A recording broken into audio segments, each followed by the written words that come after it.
बेटा बेटी में क्या फ़र्क, एक पारिवारिक कहानी। मिस्टर सुरेश शर्मा पिछले 5 सालों से अपने बड़े से मकान में अपनी बेटी के साथ हंसी खुशी रह रहे थे। उनकी उम्र अब 60 को पार कर चुकी थी और बेटी रिया अब 28 की होने को थी। उम्र को ध्यान में रखते हुए बेटी ने उनका सारा कामकाज अपने कंधों पर ही ले लिया था।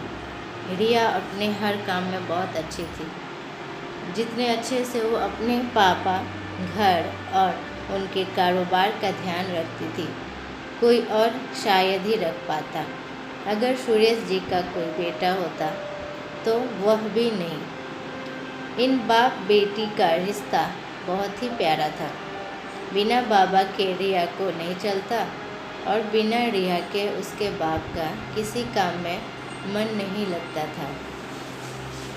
कभी कभी ऐसा लगता जैसे सुरेश जी रिया के बाप नहीं, उसके बेटे हैं। रिया की हरकतें ही कुछ ऐसी थी। बाबा को सुबह जल्दी उठकर ज़बरदस्ती वॉकिंग के लिए भेजना हो या छोटे बच्चों को जैसे दवाइयाँ पिलाते हैं वैसे पापा की दवाइयाँ उन्हें खिलानी हो। रिया का बर्ताव अपने बाबा के साथ बिल्कुल वैसे ही था जैसे किसी माँ का अपने बच्चों के साथ होता है। रिया के बाबा भी कुछ कम नहीं थे। जब जब रिया उन्हें दवाई खाने के लिए देती तो आधी दवाई खाते और आधी छुपा लेते, लेकिन रिया के नज़रों से बच नहीं पाते। फिर वह उनके सामने खड़ी होकर सारी दवाई उन्हें ज़बरदस्ती खिलाती। रात को रिया के सोने के बाद चुपके से किचन में जाकर फ्रिज से मिठाई चुरा कर खाना। बाबा की ऐसी हर शरारतें भी रिया पकड़ लिया करती थी।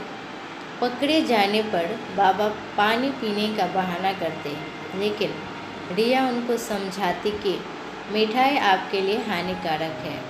बाबा को याद दिलाती कि पिछली बार उनका शुगर लेवल कितना बढ़ गया था। अपने ही घर में अब मैं मिठाई नहीं खा सकता। बड़बड़ाते हुए, नाराज़ होने की एक्टिंग करते हुए बाबा किचन से चले जाते। फिर रिया उन्हें मनाने के लिए एक मिठाई का टुकड़ा पापा के पास लेकर जाती और फिर वो दोनों उसे आधा आधा बांट कर खाते। दोनों के चेहरे पर बड़ी स्माइल आ जाती। बस ऐसे ही दोनों की ज़िंदगी हंसी खुशी कटी रही थी। उनका घर बहुत बड़ा था, उसमें कई कमरे थे, इसलिए उन्होंने सोचा कि एक किराएदार रख लिया जाए। पैसों के लिए नहीं, लेकिन रिया के ऑफिस जाने के बाद अकेले रह रहे सुरेश जी को थोड़ा सा ही से किसी का साथ तो मिल जाए। जल्दी ही एक किराएदार फाइनल हो गया। उनका नाम अमर सिंह था। उम्र उनकी 50-51 की होगी। एग्रीमेंट पेपर बनाने के दौरान पहली बार वह सुरेश जी और रिया से मिले। उन्हें दोनों से मिलकर काफ़ी अच्छा लगा और अब अमर सिंह अपनी बीवी के साथ सुरेश जी के घर पर किराएदार के तौर पर रहने लगे। थोड़े दिन बीते थे, लेकिन अमर सिंह सुरेश जी से अच्छी तरह घुल मिल गए थे। वह दोनों सुबह सुबह अब साथ में ही वॉकिंग के लिए जाया करते थे। कभी वह अमर सिंह के साथ तो कभी अमर सिंह और उनकी बीवी रिया और सुरेश जी के साथ डिनर किया करते थे। एक सुबह जॉगिंग के दौरान अमर सिंह ने कहा कि आप और रिया अकेले ही रहते हैं, आपको तो काफ़ी कुछ मैनेज करना पड़ता होगा। आप कैसे सब इतने अच्छे से संभाल लेते हैं? अजी मैनेज क्या करना है, मेरी होशियार बेटी के लिए यह कुछ भी नहीं है। रिया सब इतने अच्छे से संभाल लेती है कि मुझे किसी बात की कोई चिंता ही नहीं है। सुरेश जी ने मुस्कुराते हुए कहा, हाँ वह तो ठीक है, लेकिन जब रिया ससुराल चली जाएगी तब आपके लिए यह सब मैनेज करना बड़ा मुश्किल हो जाएगा। आपका कोई बेटा भी तो नहीं है और आप अकेले ही इतने बड़े घर में रहते हैं। अमर सिंह ने अपना विचार बताते हुए कहा। सुरेश जी के चेहरे के हाव भाव बदल गए। वह अमर सिंह से कुछ कहना चाहते थे लेकिन नहीं कहा और बात बदलने के लिए उनसे पूछा, खैर वो सब जाने दीजिए, आपके कितने बच्चे हैं? अमर सिंह ने छाती चौड़ी करते हुए कहा, मेरे 2 बच्चे हैं, दोनों ही लड़के हैं और दोनों ही अमेरिका में रहते हैं।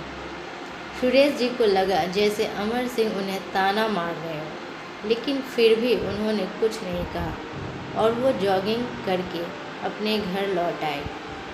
कुछ दिन बीते। सुरेश जी ने अमर सिंह को अपने साथ खाने के लिए बुलाया क्योंकि अमर सिंह की पत्नी किसी काम से बाहर गई हुई थी और वे अकेले थे। अमर सिंह, सुरेश जी और रिया डाइनिंग टेबल पर बैठकर खाना खा रहे थे। पहला निवाला खाते ही अमर सिंह ने खाने की तारीफ करते हुए कहा, रिया बेटा, तुमने आज खाना बहुत अच्छा बनाया है। सुरेश जी ने गर्व महसूस करते हुए कहा, हाँ, मेरी बेटी बहुत अच्छा खाना बनाती है। अमर सिंह जी बोल पड़े, यह तो बहुत अच्छी बात है, उसके ससुराल वाले बड़े खुश होंगे। रिया उनसे कुछ कहना चाहती थी लेकिन सुरेश जी ने उसे रोक दिया और बात बदलने के लिए रिया से पूछा, कारोबार कैसा चल रहा है? कोई दिक्कत तो नहीं हो रही? रिया ने कारोबार की सारी जानकारी और स्थिति अपने पापा को बताई, जिसे अमर सिंह भी सुन रहे थे और वह प्रभावित होकर बोले, वाह रिया बेटा, मानना पड़ेगा, जिस तरह से तुम सारा कारोबार संभाल रही हो। तुम सुरेश जी की बेटी नहीं, बेटा हो, बेटा। अब सुरेश जी से ना रहा गया। उन्होंने कहा, पता नहीं क्यों आप सभी लोग बेटी को बेटे के साथ कंपेयर करते हो।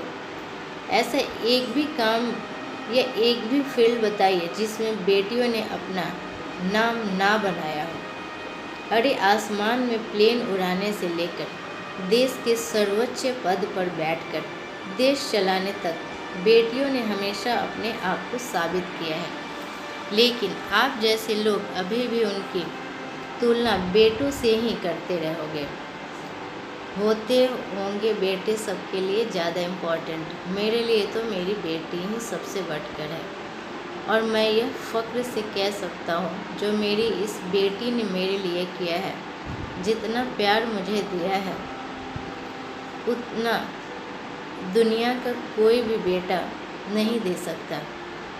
चलिए मैं आपसे ही पूछता हूँ कि आपके 2 बेटे हैं ना, बताइए वो साल में आपसे कितनी बार मिलने आते हैं? अमर सिंह जी, दुनिया बदल चुकी है, अब आप भी बदल जाइए। बेटी को बेटी ही रहने दीजिए, उसे बेटा बनाने की कोशिश मत कीजिए। दोस्तों, इतनी सुंदर कहानी का एक छोटा सा सारांश आपको बताता चलो। आप जब भी किसी बेटी का सम्मान करेंगे तो एक बेटी की तरह ही करना। ऐसा कभी मत कहना कि तुम बेटी नहीं बेटा हो। धन्यवाद। उम्मीद करती हूँ ये कहानी आपको पसंद आए। अगर पसंद आए तो आप लाइक, शेयर और सब्सक्राइब करें। Thank you.